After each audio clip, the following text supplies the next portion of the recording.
Unemployment বা বেকারত্ব এটা আসলে কি? আমরা মনে করি যে কোনো কাজ করে না, সারাদিন ঘুমায় বসে থাকে বা অকর্মা, তাদেরকে আমরা মনে করি সে হয়তো বেকার বা আনএমপ্লয়েড।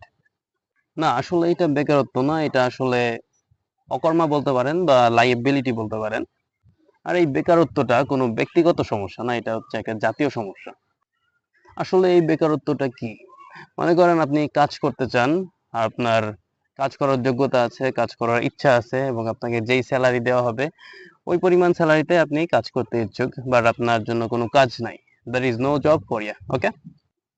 এই সিচুয়েশনকে বলা হচ্ছে বেকারত্ব। আর এটা আমাদের কারো ব্যক্তিগত সমস্যা না, এটা হচ্ছে আমাদের জাতীয় সমস্যা। আর এটার কারণ হচ্ছে আমাদের অধিক জনসংখ্যা। আরেকটা কারণ হচ্ছে আমরা সকল পেশাকে প্রায়োরিটি দেই না। আমরা কি পেশা? শুধু ডাক্তার, ইঞ্জিনিয়ার হচ্ছে সরকারি চাকরি।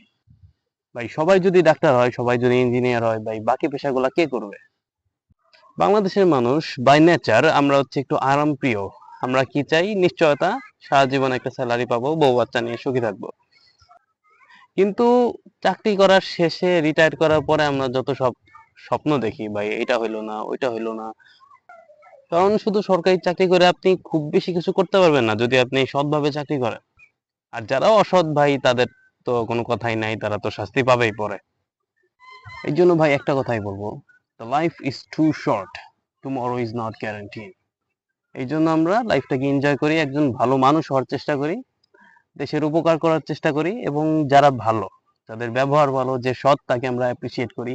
সে কোন পেশার সেটা আমরা দেখবো না, দেখতে হবে সে ভালো মানুষ কিনা। সে যদি ভালো মানুষ হয় তাকে আমরা অ্যাপ্রিসিয়েট করবো, তাকে আমরা রেসপেক্ট করবো ভাই।